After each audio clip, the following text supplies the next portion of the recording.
A massive dragon roars as someone announces the opponent has arrived. Suddenly, Alex the Paladin charges forward with his sword ready, but the monster slashes at him with deadly claws. In that tense moment, Alex calls out to Roland, the leader, for backup, but the cocky idiot warns that he's the leader and supposed to be giving orders. Eventually, they manage to defeat the dragon, and Roland, as usual, tries to steal the spotlight, saying the creature wasn't actually that big of a deal. But Ellie, the party mage, runs up to Alex, excitedly praising him for defeating the dragon. Alex tries to act humble, saying he's just doing his job, but Ellie shouts there's no need to be humble about his victory. Meanwhile, watching Ellie praise Alex so much, Roland is dying of envy, clearly annoyed by all the attention. So before leaving the mission site, Roland tells Alex he needs to talk to him about something important at the inn. At the inn, Roland tells Alex he has very few attack skills and because of that, isn't suitable for an S-class party like theirs. As the party leader, Roland coldly asks Alex to leave the party. Alex remains quiet as Roland insults him to his face, saying he's too slow and can't even avoid enemy attacks. Pointing accusing fingers, Roland tells Alex he's just a stupid burden as a paladin. Alex finally speaks and asks if Ellie shares the same opinion, and Roland responds, claiming Ellie and the others are in agreement. To make matters worse, the envious imp tells Alex that he and Ellie have been lovers for a long time. Heartbroken, Alex listens as Roland declares that, as party leader, this is his decision about the group's composition. He says the party doesn't need a tank, and the rest of the members, including Ellie, are on board. Since everyone agrees, Alex leaves as requested and walks out. On the way, Alex bumps into Ellie, who asks where he's going. But remembering what Roland told him about oiling her punani, Alex ignores her. As he walks through town, Alex considers rejoining another party, but reasons he might just get kicked out again. So he decides to head to the guild to find a job. When Alex arrives at the guild, the receptionist Tabitha then asks what kind of job he would like to start with. Alex, in turn, asks if there are any good jobs where he doesn't have to interact with other people. After a brief pause, she excitedly tells Alex she has the perfect option for him. She informs him that there's a vast expanse of land he can explore freely at his own pace, and the reward for completing the job is ownership of the land. Alex thinks it sounds a bit shady, but Tabitha clarifies that the guild tried developing the land in the past, but for some reason, all the farmers they hired ran away. Alex asks if it's because of monsters, and Tabitha confirms it but adds that, as an S-class adventurer and paladin, he should handle this kind of dangerous work just fine. Alex thinks deeply about the job. Though it's long and painstaking, it's perfect for a paladin like him. With that, Alex says he understands and accepts the job. Tabitha then takes him to the teleportation room, and as Alex steps inside the magical circle on the ground, he disappears in a flash of light.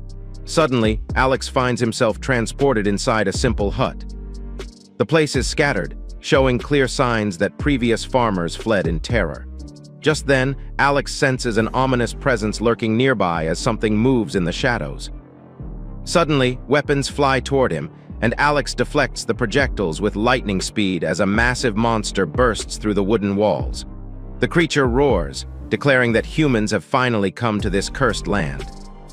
Alex draws his sword and prepares for battle, while the monster taunts him, calling him a coward who only knows how to defend. But Alex declares that if the monster wants a real fight, he'll gladly give it to him. Alex charges forward with his Holy Cross attack, and the powerful technique cuts through the air, slicing the demonic creature into two equal halves. As the monster vanishes into thin air, a mysterious voice announces that the person who defeated the demon King Mammon's servant shall receive extra skills as a reward. A magical circle appears before Alex, as the voice declares he has been granted the powerful slave release ability. The mysterious voice explains that this skill frees one slave and summons them to fight alongside him in battle, and can only be used once every 7 days. Lastly, the entity urges Alex to use his new power to protect those who have been liberated. Alex then decides to test his newfound ability right away. He activates Slave Release, watching magical energy swirl around him. Suddenly, a figure materializes from the magical circle on the ground.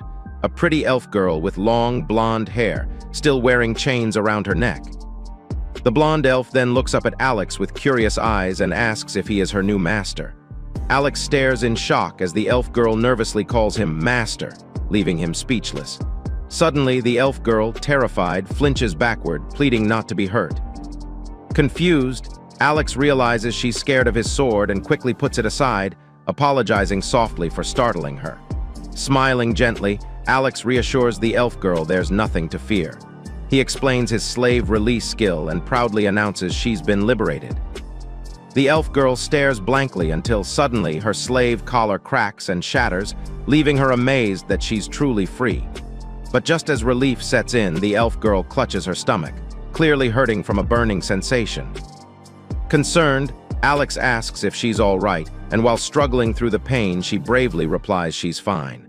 After a brief moment later, she tells him that the slave crest on her body has disappeared completely. Smiling warmly, Alex says he's relieved the skill worked perfectly, assuring her she's truly free.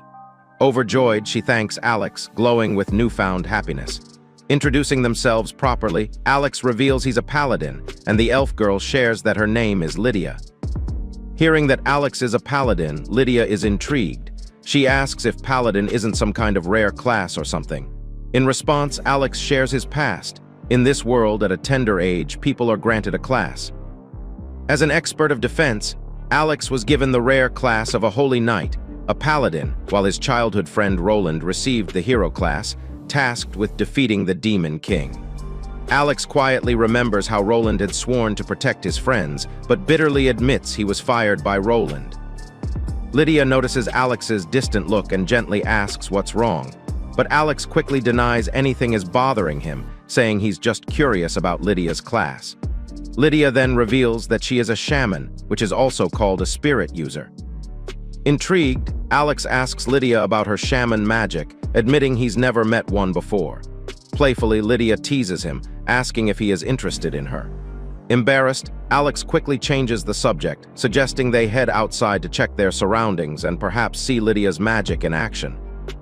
Excited, Lydia eagerly agrees, promising to show him something amazing.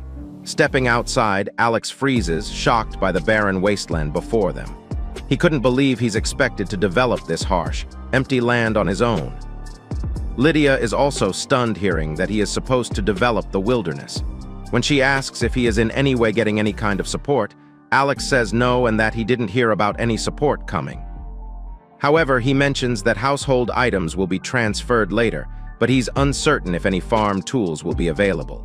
Noticing Alex's distress, Lydia boldly steps forward, volunteering to help. She tells him that with such a massive land, it's impossible to develop something alone.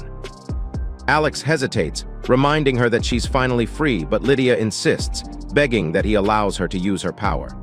She unleashes her shaman's magic known as the breath of the earth, and suddenly the ground trembles as a vibrant tree grows from the cracked earth, astonishing Alex. Seeing how surprised Alex is, Lydia explains that shamans use the power of spirits to create life and manipulate the earth. She then leans closer and asks Alex if he thinks she can truly be helpful now. Alex nervously replies that, while he appreciates her offer, she'd essentially be living with him, wondering if that's okay. Lydia blushes deeply, admitting she's more than happy about it, her voice trembling with emotion. With a warm smile, Alex agrees, and together they begin their pioneering adventure. However, Alex remains unaware of a critical detail. The land he must develop is actually a demon territory filled with monsters. With Lydia's magic providing long-term food supply, Alex is confident they don't have to rely so much on immediate food supply from the guild. So now the next goal would be to develop a safe living space. But suddenly, their peace shatters as a shadowy figure approaches ominously from the distance. Lydia gasps in fear, recognizing the beast as a dangerous shadow wolf. Instinctively, Alex commands Lydia to stand back. As the monster thuds forward, Alex quickly asks Lydia to fetch his sword from the hut. Lydia obeys, rushes inside, grabs the weapon, and hands it over to Alex, though Lydia urges caution that shadow wolves are powerful monsters and should not be fought alone. She then offers to use her magic to help, but Alex fearlessly assures her it's all right, swiftly launching into battle. Displaying incredible strength, Alex unleashes consecutive Holy Cross attacks, obliterating the beast completely. Lydia looks stunned, unable to believe Alex's overwhelming power. She rushes over to meet him, saying she never believed he could defeat the shadow monster all by himself, but Alex shrugs off the compliment.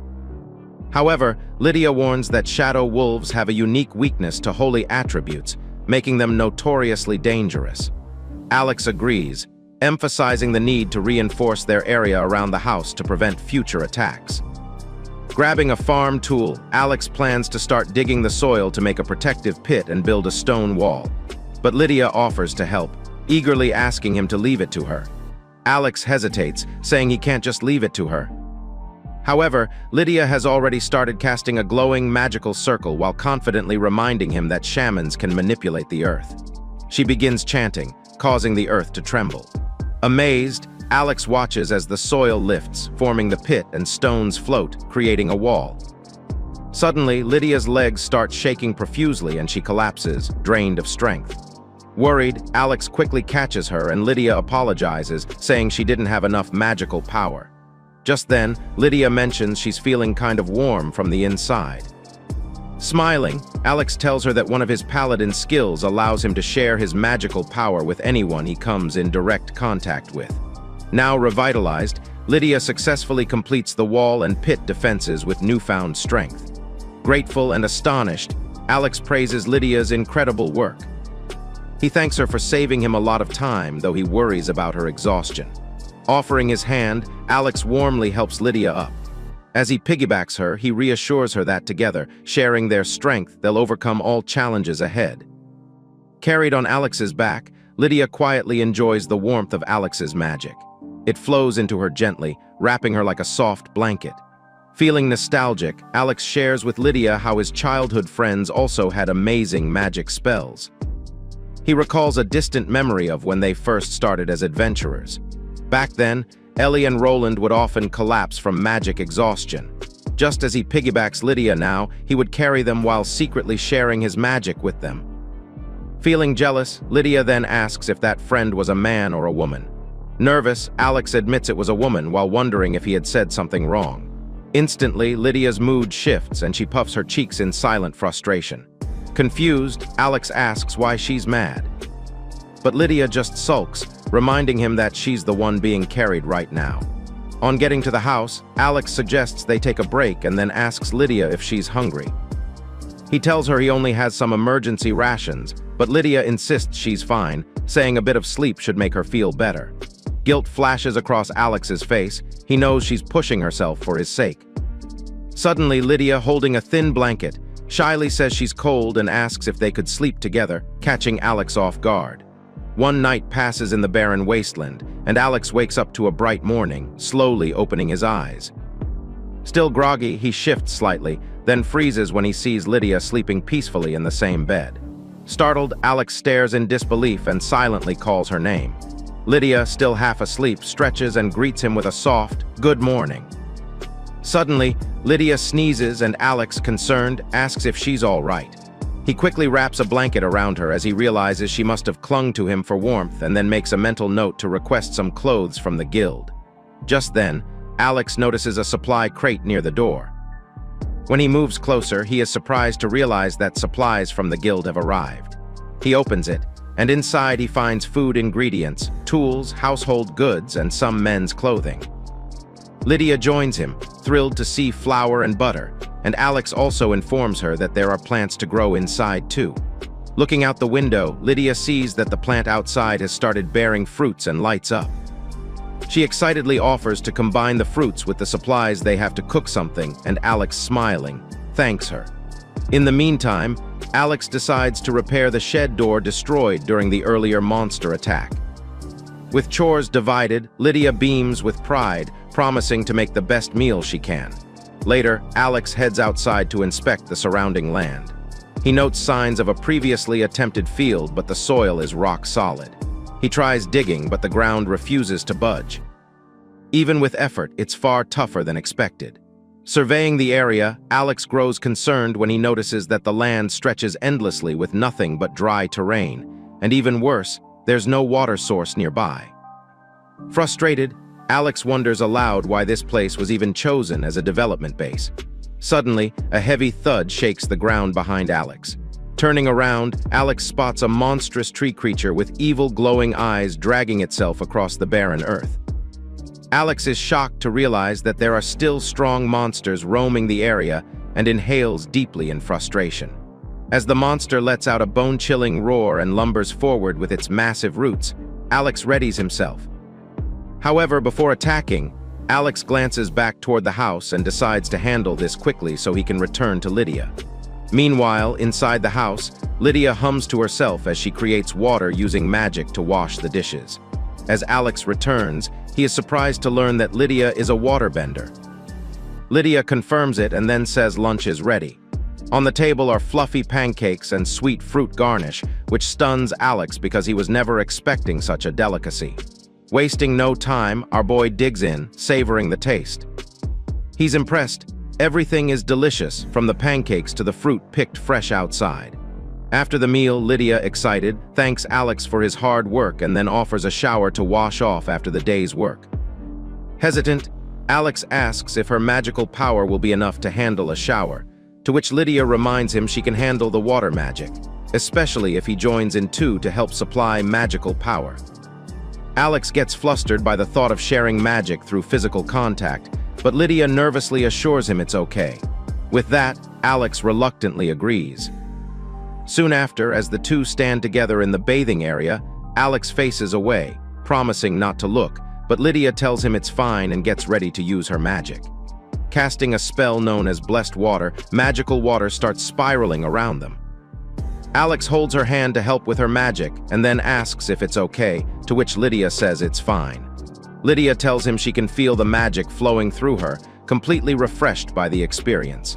Alex, meanwhile, tries to keep his composure but finds it a little torturous, in a good way. Suddenly, Lydia slips, tumbles straight into Alex and presses her soft melons against his scrawny body. Lydia apologizes, flustered, saying she just slipped, but Alex, red-faced, quickly tells her to leave it for now and then says it's best they get going.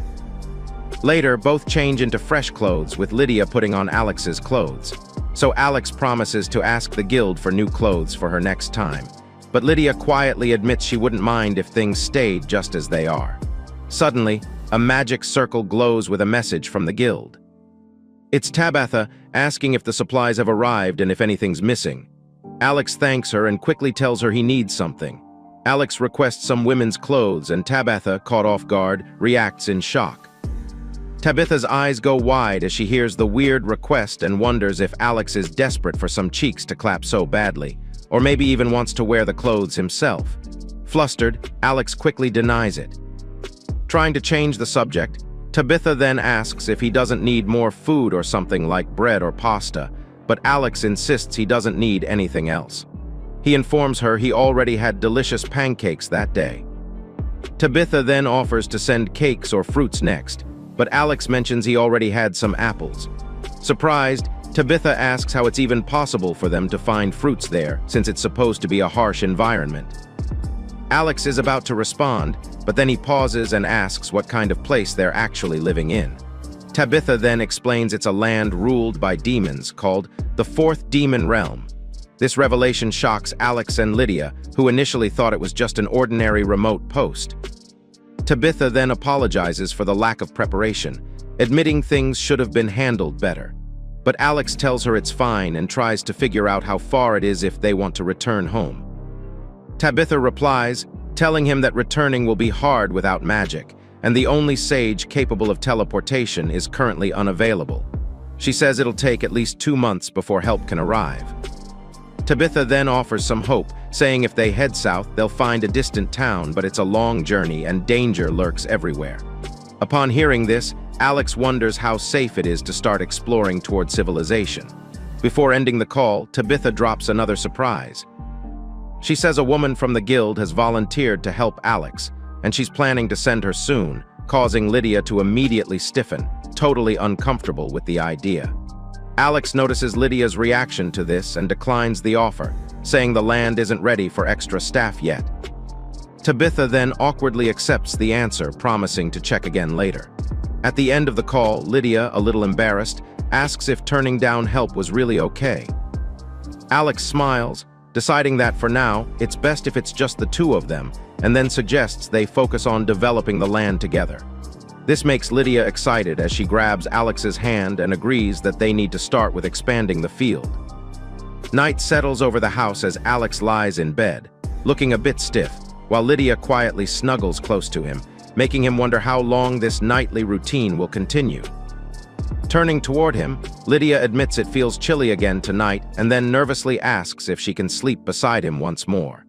Clearly embarrassed, Alex realizes he should have requested a better blanket or maybe even warmer clothes. Before he can say much, Lydia gently pats the space beside her. Alex hesitates for a second, but then smiles and asks her to come closer. Relieved, Lydia beams and nestles in, looking happier than ever. With Lydia sleeping beside him, Alex looks at her, lost in thought. He worries about her condition, and because of this, he has turned down the offer to bring more people to their camp. But looking at the state of the soil, they will definitely need someone who knows farming, or maybe a blacksmith who can make tough tools. With that, he decides to ask Lydia about it another time. Meanwhile, at the guild, Ellie sits anxiously, waiting for news. Tabitha sighs and then quietly apologizes, informing her that Alex rejected the offer for more help. Shocked, Ellie nearly falls off her seat. To calm her, Tabitha tells Ellie that apparently food isn't an issue for Alex. Ellie is relieved to hear that, but she points out that staying in the demon realm is still risky without a proper wizard. Ellie, still sad about Alex's departure from the party, blurts out that a party without Alex just feels wrong. Seeing her desperation, Tabitha warns her that going to the demon realm now might be too dangerous. Ellie, worried, asks if Alex is in trouble. Tabitha dramatically says no, but then warns Ellie that Alex himself is a risk factor who might be compared to a hungry wolf. Suddenly, someone interrupts, demanding to know what Ellie is doing. It's the jealous gremlin, Roland, who smugly informs her that their new party's first quest is to head into the dungeon. Ellie immediately protests, saying it's impossible to go into the dungeon without Alex. Roland, furious, demands to know why she is talking about Alex. Desperate to convince her, Roland lies that Alex couldn't keep up with their fights, and that was the reason he left the party. He grabs Ellie by the shoulder, begging her to understand, but Ellie struggles to hold back her emotions. Thinking back, Ellie wonders if Alex really left because he couldn't keep up with their battles, but something about that doesn't sit right. Ellie understands that their party moved so easily in battle not just because Alex distracted enemies, but because he was doing so much for them. Without Alex, Roland mentions he already hired replacements: Roy, the soldier boy, and Grace, the dual wielder. He insists that the party doesn't need a clumsy shielder like Alex and that they'll focus only on firepower with minimal defenses. That said, Roland rallies the party, urging them to go to the dungeon. Soon after, deep in the dungeon, chaos erupts. Roland yells, shocked that the battle feels so much tougher. Grace gets injured. Blaming everyone but himself, Roland shouts at Grace for being too slow and weak. His frustration boils over as he turns to Roy, yelling that reducing his own damage is good, but if his attacks are weak, it just causes problems for everyone else. Now battered and exhausted, the party can barely stand. Roland scolds Roy, saying it makes no difference if he is there or not. Roy finally snaps. He shouts that it's impossible for an ordinary shield man to do all that. He tells Roland that it's basic dungeon 1-0-1 knowledge that enemy groups are split into smaller groups to fight. Yet Roland rushes in like someone without a single brain cell, dragging the group along. But Roland replies, saying Alex does stuff like that all the time. Grace, still hurt, asks if she's supposed to handle status effects too or if everyone just heals later. When Roland pauses, unsure of what to say to her, Grace demands to know what he's even been doing. Disappointed, she asks Roland if he never actually tried to solve these issues himself. At that moment, Roland finally realizes that all this time they had relied on Alex more than they knew, which makes Roland groan in frustration. Overcome by pride, Roland yells at the new recruits, telling them not to blame others for their uselessness. He says he wasn't going to pay them a dime and then asks them to get lost. Roy hisses in annoyance while Grace mentions that she wasn't planning on staying anyway. Before leaving, Grace turns to Ellie and offers some advice to be taken with a grain of salt. She quietly warns her that staying with Roland the way he is might be dangerous, and advises that Ellie should think about what to do in the future. Later that night, Roland vents his frustration alone, slamming his hand down and complaining about all the useless people in his party. But Ellie advises that calling someone useless is a harsh thing to say. Still, Roland insists that useless people deserve to be called out. Furious, he rants that the dungeon mission wasn't even an S-rank request, but an A-rank. Irritated, Roland claims they could have finished the job much more easily if he hadn't been held back. Ellie is about to say something before Roland smirks and starts talking about replacements. He hints that he's already found someone very special to fill the gap and already has an appointment with this mysterious person for the next day. Ellie, tired of the drama, simply says she gets it and decides to go rest as well. Before heading to bed, Roland grabs Ellie's waist and tries to tease her, asking if he could sleep with her if she's lonely. Without hesitation, Ellie slaps his stupid hand away and tells him to stop messing around. Then she wishes him good night and leaves the room. Left alone, Ellie softly calls out Alex's name, her mind clearly lingering on him. Meanwhile, Alex works outside, chopping wood and feeling a strange sensation in his hand. Lydia notices his distraction and asks if he's okay. Alex brushes it off, thinking it might just be his imagination. Suddenly, Alex rushes forward, swinging his weapon with a burst of energy as he unleashes Holy Cross into the attacking monsters. Before the monsters can regroup, Alex calls out to Lydia, saying it's time. Lydia immediately raises her hands and calmly chants, "Stone wall." Instantly, bricks appear out of thin air, slamming together and forming a sturdy barrier.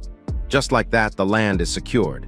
With the monsters handled, Lydia excitedly assures Alex she'll keep expanding the walls using her magic whenever he clears the area. As the days pass, the barrier grows, stretching closer to the distant southern city. Following that, Alex decides to plow the fields and asks Lydia to go get some rest inside the house. However, Lydia insists on helping too, offering to dig using her magic. Alex shakes his head and tells her he wants to do his part too, even if it's just manual labor. Lightly patting her head, Alex reminds Lydia not to be too dependent on magic and promises to work patiently, bit by bit, building up their new home. Suddenly, Lydia staggers and almost collapses from exhaustion. Before she falls, Alex catches her and quickly shares his mana with her through share magic. He then urges Lydia to rest, explaining that sleep is still the best way to recover her strength. With Lydia safe, Alex returns to the field, plowing the hard ground.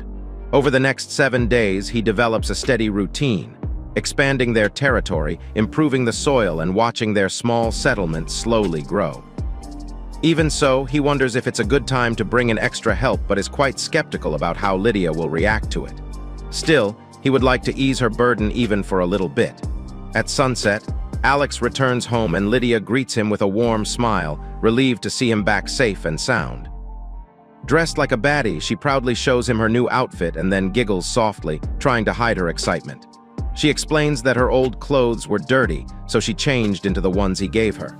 Leaning in, she asks what he thinks of the outfit on her, her eyes sparkling with hope. Alex blushes, a bit overwhelmed, but quickly says the outfit looks amazing and suits her well. Lydia lights up, clearly thrilled by the compliment. Before the moment drags on, Lydia, embarrassed, twirls away, insisting dinner will be ready soon. Suddenly, she notices a strange light glowing from Alex's hand. Shocked, Alex stares at his own palm, confused. But then he remembers and wonders if it's the slave release skill. 7 days have already passed since he last used it, so he questions if the skill is fully charged now. Alex explains to Lydia that it's the same power he used to summon her. He tells her it's an extra skill that lets him summon one slave from anywhere in the world. After sharing, Alex hesitates, worried about how Lydia feels about bringing someone else. But Lydia shocks him by saying she's no longer afraid of other people coming. With a determined fist, Alex then declares that if someone is suffering as a slave, he wants to use the skill to help, and Lydia understands his resolve. Together, they agree to activate the skill. With a burst of energy, Alex uses slave release, and suddenly, a young, melonless girl materializes in front of them amidst a flash of light. Meanwhile, a few minutes before this happened, deep in a mine, a beer-bellied goblin barks at his exhausted slaves, ordering them to get to work. Another goblin points out that replacements are needed for those who collapse. On the side, a young girl is whipped and falls to the ground, sweat dripping down her face as she swings her pickaxe with trembling hands. Every muscle in her body aches, and she begs for help to be freed from this slavery. Suddenly, out of nowhere, magic symbols activate beneath her feet. Shocked, she wonders what the symbols mean. A voice responds, telling her that the slave liberation skill has been activated. The mysterious voice offers her a chance at escape. All she has to do is take a step forward. Nervous but desperate, the girl lifts her foot, stepping toward the glowing magic circle. On the other side, Alex stands waiting, caught completely off guard, as a girl flies out of the magic circle, pickaxe still in hand and chains clinking around her neck. Shocked, Alex tries to process who this girl is. The girl nearly collapses, but Alex quickly steadies her, asking if she's all right. The slave girl, still clutching her pickaxe like a lifeline, looks up, confused, and then asks where she is and who Alex is. Alex, on the other hand, studies her, notices her dirt-stained body, her worn-out pickaxe, and can't believe the young girl had been forced to work in a mine. The slave girl, Nina, then asks if Alex is her new overseer, her voice trembling. Before getting a reply, she looks to the side and sees Alex's sword. Frightened, she promises to listen properly if he promises not to hurt her. But Alex assures her everything is okay while telling her to relax and breathe easy. With Nina finally calm, Alex asks if she'll hear him out, and she nervously nods. With that, Alex introduces himself as a paladin and then points to Lydia, introducing her as a shaman from the elf tribe. After getting the full gist from Lydia, Nina is surprised to learn she was summoned by a skill. Lydia also opens up on how she used to be a slave, with the same mark on her stomach. But then she softly mentions how Alex used his slave liberation skill to save her, removing both her collar and crest. Afterwards, Alex steps in and apologizes, admitting he can't use teleportation magic for a while. However, he promises even though he can't take her to town right away, he will as soon as possible, and then gently assures her that she's free now. Shocked, the girl looks a bit unsure, but Alex reassures her on Scout's honor that he's a paladin, so he doesn't lie. Overwhelmed with emotions, Nina clutches her chest, unable to believe that, for the first time, she's truly free. Suddenly, her body heats up as her slave crest breaks away. With tears and a huge grin, Nina shouts that her neck and body feel light for the first time. Before Alex can react, she dives into his arms, hugging him tightly and thanking him over and over. Alex gently pats her head. Her cheerfulness makes him feel like he has a little sister. From the sidelines, Lydia watches and can almost hear Alex's thoughts. She whispers into his ear, quietly revealing Nina isn't actually a kid, she's a dwarf. Despite her childlike appearance, Nina's a fully grown adult woman with oozing floodgates. Alex freezes, caught completely off guard, while Nina beams and says she's Nina the dwarf, introducing herself with full energy. Awkwardly, Alex tries to play it cool, but he's obviously embarrassed as he admits he totally assumed she was just an innocent brat. With a soft smile, Nina says that was the first time she's ever been held so gently. Flustered, Alex apologizes for acting without thinking. Still, Nina insists it made her happy. Later, Nina asks if Alex and Lydia live here alone, and Alex confirms, explaining that they're developing the land together. Curious, Nina asks what developing means. Before Lydia can explain, Nina makes up her mind and decides to help out too. Excited, Nina throws her hands in the air, announcing she wants to help with the settlement. Shocked, Alex tries to protest, but Nina insists, saying he is her benefactor and she wants to repay him somehow. Still, Alex says he appreciates the offer, but recalling that they were planning to request extra hands from the guild, he wonders if it will work. Nina begs, promising to do anything, so Alex gives in and asks if she can cook. Nina claims she'll handle the cooking, but admits she's better at eating than actually cooking. Alex then asks if Nina can use holy attribute attacks, but Nina nervously shakes her head. Alex tries again, asking if she's ever worked on a farm. Nina hesitates, then suggests maybe she can help with harvesting. Suddenly, after a brief thought, Nina gets an idea and shouts that she's good at blacksmithing, leaving Alex and Lydia in shock and disbelief. Alex asks Nina if what she's saying is true, that she's a blacksmith. Without hesitation, Nina confirms, saying she can use blacksmithing magic. Intrigued, Alex asks if it's some kind of job skill. Nina says yes, then explains that she couldn't use her blacksmithing magic before because of her slave mark, but now she's finally free to show off her skills. Nina throws her arms wide and grins, repeating that she's a real blacksmith. Before anyone can recover from the shock, Nina asks for permission to look around and then asks to go outside. Alex shrugs and agrees, so Nina darts off, eyes sparkling. Moments later, Nina shouts that she's found something perfect. She stands over a pile of junk wood and pulls out an old, rusted sword. Curious, Alex wonders what she plans to do with it. The sword looks hopeless, but Nina just smiles and tells him to watch closely. Raising her hands, Nina shouts that she's ready and unleashes her magic. In a flash, she activates Shape Shift, and the ground glows beneath the sword. Suddenly, the rusty blade begins transforming, magic swirling all around it. Surprised, Alex and Lydia watch as the battered sword morphs right before their eyes into a shiny metal pot. Nina explains that as long as she has the base material, she can make tools, enhance weapons, and even detect ores. Alex is amazed by what he just saw, while Lydia is awestruck. Excited, Lydia comments that now they can cook with a real pot instead of just a frying pan. Overjoyed, Lydia hugs the plotless AirPod and thanks her for being so useful.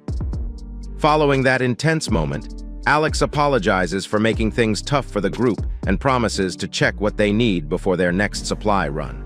But Lydia tells him not to worry, promising she'll make sure to check what they need herself first. Nina then chimes in, saying she could even build houses with enough materials, shocking Alex. The midget happily assures Alex that if he needs anything, he should just let her know. Alex points out the real problem: they don't have enough materials. He says they can gather wood, but they barely have any iron. Nina's eyes light up and she immediately offers to help. Dropping to the ground, Nina activates Ore Detection, sending waves of magic through the earth. After a moment, she declares that she's detected iron ore directly beneath them. She informs them that at their depth, mining is totally possible, causing Alex's jaw to drop. That aside, Nina marvels at the wide, open land. Amazed, she asks if Alex and Lydia really developed all of it themselves. Alex nods, giving Lydia most of the credit. But Lydia jumps in, insisting it's not true, explaining that Alex shares his mana with her and also protects the area from monsters. Hearing about monsters, Nina asks for details. Lydia tells her there are monsters beyond the giant wall, specifically a shadow wolf. Nina freezes in shock, hearing that shadow wolves inhabit the area. She reminds Lydia that shadow wolves are considered disaster-class monsters. Lydia agrees, but then says Alex takes them down easily. Impressed, Nina stares at Alex and tells him he is amazing, making the shy boy look away, flustered. Eager, Nina asks if she can spot a shadow wolf from here, and Alex tells her to look into the distance. So Nina climbs onto Alex's back for a better view. Still, she complains she can't see well from where they are, so Alex moves forward and lifts her onto his shoulder. After a bit of balancing, Nina finally spots a shadow wolf beyond the wall. Excited and surprised, she tells Alex she still can't believe he takes down such a monster and calls him amazing again. Alex brushes off the praise and warns her not to lean out too far, but Nina insists she'll be fine. While trying to see more, she rubs her moist peach against Alex's shoulders, making him brick up. Nina notices his red face and asks what's wrong. Alex freezes for a moment, then suddenly bows his head and apologizes for reasons he can't explain. Lydia, watching from the side, looks confused by Alex's sudden panic. With the excitement over, Alex suggests it's time to head back. Everyone agrees and the group returns to the house. Later, while dressing Nina's hair, she thanks Lydia for the meal and everything else. But Lydia brushes off the gratitude, calling the food simple. Alex walks in with a grin and, noticing how close the girls are, comments that they seem just like sisters. The girls look surprised and Alex admits he's happy to see everyone getting along. That said, Alex notes that the house is starting to feel a little cramped, but Lydia and Nina both claim they don't mind, obviously glad to have this newfound family. Lydia mentions that, compared to the awful conditions she slept in as a slave, the current house feels more like luxury to her. Nina agrees, and with a bright face, she assures Alex that as long as she has materials, she can build them a house and make beds in no time. Alex smiles and pats her head, telling her he'll be counting on her from now on. Happy, Nina gives a determined nod. That concluded, Lydia mentions that the next day they will be making beds, while Alex offers to cut wood, and Nina encourages them all to do their best. Starting a new day, Alex lines up the crew and announces everyone's tasks. He's handling wood gathering for new bedding. Lydia's on field duty, prepping the land, while Nina is assigned to mining ore. With everyone ready, Alex signals the start, and the squad jumps into action. Alex gets serious with the axe, chopping down trees like he's playing whack-a-mole on hard mode. One quick swing and a whole log comes tumbling down. Satisfied, Alex hauls the lumber back to the farm. Meanwhile, Lydia's out on the field, weaving water magic when Alex steps in to help her out. Together, they start turning the stubborn, barren land into something halfway decent. The soil gradually softens, and even Lydia looks impressed. Before long, they're already brainstorming fertilizer ideas. Alex wonders if food scraps will work, and Lydia agrees. Then Alex thinks about Nina, wondering how she's faring mining the ore. So Lydia offers to check on the little powerhouse later. Lydia then brings up the issue of the slave liberation skill, asking if Alex will use it right away when it's ready again. But Alex pauses. He admits he's been thinking about it differently, and then says he has been rushing into it, acting purely on the desire to help. Alex explains his new logic. Even if he frees more slaves, they can't just head home right away. They will have to stay with them for a while. In their current situation, taking in more people would only bring them into a new kind of hardship. He admits he has already put enough on Lydia and Nina's shoulders, since they were the first ones he freed. For now, Alex mentions he's determined to focus on developing the land so he can truly help freed slaves in the future. However, Lydia protests, insisting she never felt burdened at all. She tries to say more, but suddenly Nina bursts in, grabbing Alex's hand and asking him to come with her quickly. She takes him close to a cliff and then asks him to take a look. Alex stares, eyes wide, at what is before his very eyes. Nina stands inside a giant spiral trench, grinning with pride, and excitedly asks if it's amazing. Before Alex, still in disbelief, could respond, Nina calls him to take a closer look. Now both of them stand inside the massive spiral, and Alex comments on how incredible it is. Nina mentions that this method makes it easier for her to dig. Apparently, it's revealed that it's actually an open-pit mining, a surface method for extracting ore without the need for tunnels. Meanwhile, Nina says she actually liked digging even back when she worked as a slave. She explains that's why she kept going until the trench became so deep. Impressed, Alex admits that even if someone enjoys digging, managing to get this far is on another level of crack. Nina shrugs off the compliment, saying the reason she got really into it is because she just wanted to be useful to him. Then, Nina points at what she had been working on all day, asking Alex to take a look. She reveals 2 crates overflowing with iron ore collected from the pit. Alex is shocked to the bone seeing just how much the lowly had accomplished in just a day. Nina admits there's probably even more ore below but wanted to report back first. Grateful, Alex pats Nina on the head, thanking her for the hard work. Nina closes her eyes and grins, soaking in the praise. Suddenly, Lydia calls out, offering to help carry the ore. She brings some sacks from the house, suggesting they divide the ore into smaller loads and carry it in portions. Alex flexes a bit, saying he'll carry an entire crate himself, leaving Lydia in awe of his strength. Meanwhile, Lydia and Nina are left to carry the ore with the sacks. Determined, Lydia lifts her bag while Nina struggles to haul hers as well. Sometime later, everyone collapses in exhaustion, and Alex comments that they will definitely be needing proper mining equipment. Nina admits she got sweatier hauling sacks than digging the pit, while Lydia points out Nina's clothes are a mess and suggests taking a shower. But Nina dramatically waves it off, saying she's fine and that Lydia must be tired too. Instead, Nina announces she just needs to dry her clothes a bit. Lydia and Alex are surprised to see the midget pulling her shirt up. Lydia immediately shouts, telling her to stop undressing out in the open. Flustered, Nina freezes mid-change as Lydia quickly moves to cover her, preventing her plotless body from showing to Alex, while Alex scrambles to cover his eyes.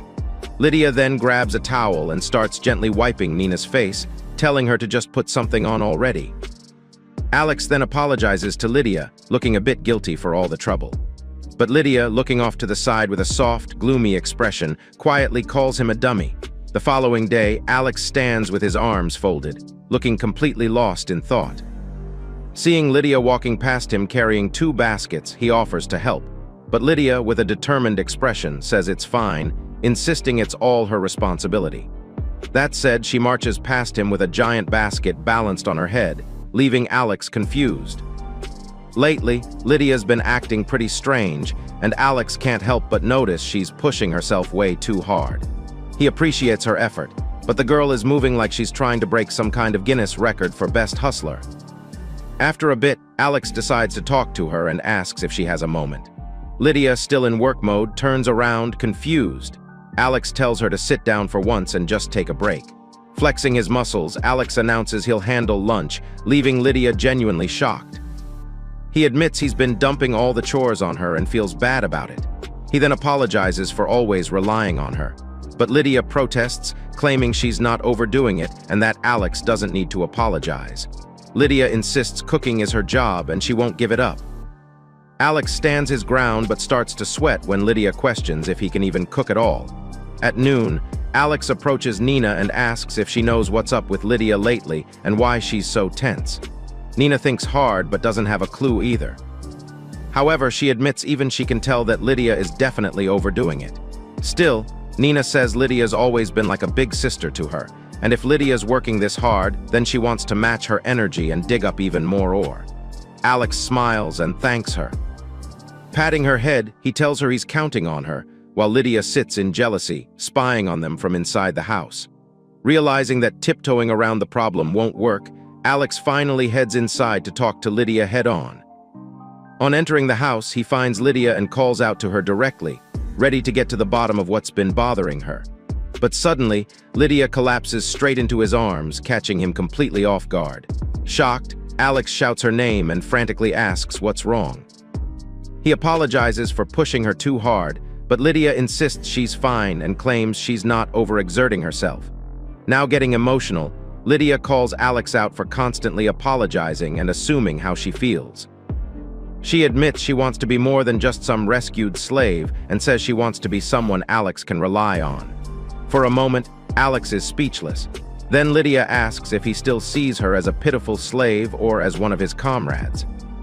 The protagonist finally admits she's right. He's been apologizing non-stop lately, and it's become a habit. Lydia puffs up and points out that he's doing it again. Alex then reassures Lydia, telling her he does see her as a true comrade.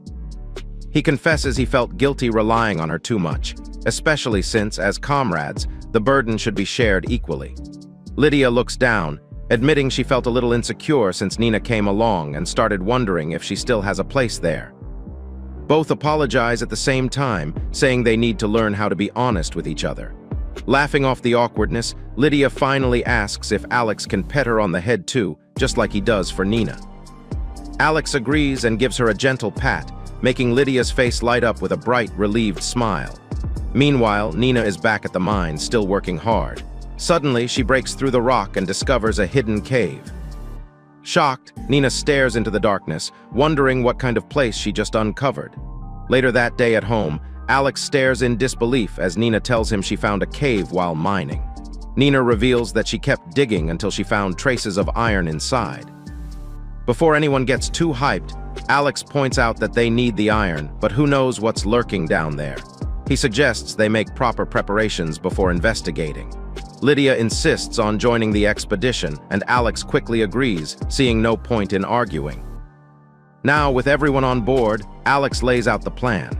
He says they're still in demon territory, so they can't just assume it's a friendly neighborhood cave. He also states their mission: to scout out the cave, confirm it's safe, and figure out how big it is. Lydia doubles down on prep, making sure everyone's ready for tomorrow's adventure. Nina, hyped as usual, says she'll polish her pickaxe, while Alex plans to shine up his armor and sword. But before then, Lydia suggests they do something important first. In the bathroom, Lydia uses water magic, roping everyone into a group bath while pointing out that Nina still hasn't showered in weeks, like some of the viewers. Meanwhile, Alex finds this way too unbearable for his mental health. Trying to escape the situation, he mutters about leaving to bathe elsewhere. But Lydia snaps, telling him not to hold back just to save magic power. Nina, meanwhile, teases Alex, wondering if he's blushing. He denies it, but Nina starts staring at his V-taper, looking really impressed. She then compliments Alex for being ripped, saying he's amazing, causing him further embarrassment. Lydia, a little jealous, warns her to cut it out. Feeling insecure about her flat body, Nina starts comparing body types between elves and dwarves. She points out that Lydia is tall and slender, with curves in all the right places, then begins playfully fondling Lydia's melons, making her climax. Flustered, Alex makes his getaway, declaring he's getting out immediately. The next morning, the team gets ready for action. Alex suits up in his armor while Lydia calmly slips on her gloves. Meanwhile, Nina tightens her grip on her trusty pickaxe. The squad looks like they're about to shoot a fantasy magazine cover, and Alex announces, "It's time to head out." The crew arrives at the cave entrance, and Alex reminds everyone that it's a small investigation. They're only checking if the cave is safe. Lydia gives an enthusiastic "got it," while Nina is already itching to head inside. The trio steps into the darkness, torches ready. Nina points out they're close to the iron reserves, but Lydia gets spooked by how eerily quiet everything feels. Alex just stands there, getting nostalgic. It all feels like a dungeon expedition to him, making him wonder why a place like this exists underground. Suddenly, Alex spots something like a bone from a skeleton on the ground. This tenses him up, making him alert to the presence of something lurking in the shadows. He immediately shouts, ordering everyone to get ready, so Lydia and Nina jump in, weapons raised. Just then, a giant armored spider monster approaches from the shadows. Alex announces for everyone to get ready, and the group squares up as the armored bug approaches. As the monster charges at them, Lydia fires off a wind blade, but the creature barely flinches. Panicking, Lydia shouts a warning about the scorpion's paralyzing venom. But Alex charges in, delivering a flashy sword swing that sends the first monster crashing, while telling Lydia that poison doesn't work on a paladin. Nina and Lydia are left wide-eyed, seeing Alex's impressive attack. Alex then scans around and notices more scorpions crawling out. Upon seeing a big scorpion emerging from the shadows, Lydia alerts everyone, warning that it's an elite monster known as the Iron Scorpion. Alex immediately attacks the monster, but his sword bounces right off its shell, leaving him mildly offended. He complains about how tough the shell is, much like it's made from solid iron. Lydia then swaps in, calling out Earth Spear, and spikes erupt under the monster's feet. Nina also wants in on the fun. She leaps forward, yelling for everyone to leave the monster to her. The minion swings her pickaxe like a baseball bat, landing a critical hit that sends cracks through the monster's iron shell. With the monster almost defeated, Lydia calls Alex Big Bro and tells him to aim for the wound. Alex obeys and goes all in, slashing with a massive cross attack. Metal screeches fill the cave as his sword lands, finally cracking the beast's tough armor. With the monster defeated, Alex is surprised that, despite how tough it was, the armor actually did crack. Smiling, Nina admits she tried her mining skill and the monster's shell felt just like iron. Intrigued, the protagonist asks if her mining skills really work on living creatures, and Nina responds, saying as long as the purity's high, anything goes. Before anyone can doubt her, she starts waving her hands over the corpse, activating her blacksmithing magic. Alex and Lydia's eyes widen as Nina then hands over a solid iron ingot she made from the iron using her skills.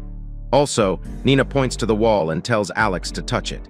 Confused, the protagonist presses his hand to the rock and instantly realizes the wall is full of clay. Excited, Alex says they can now harvest clay, build a kiln, and start making their own pottery.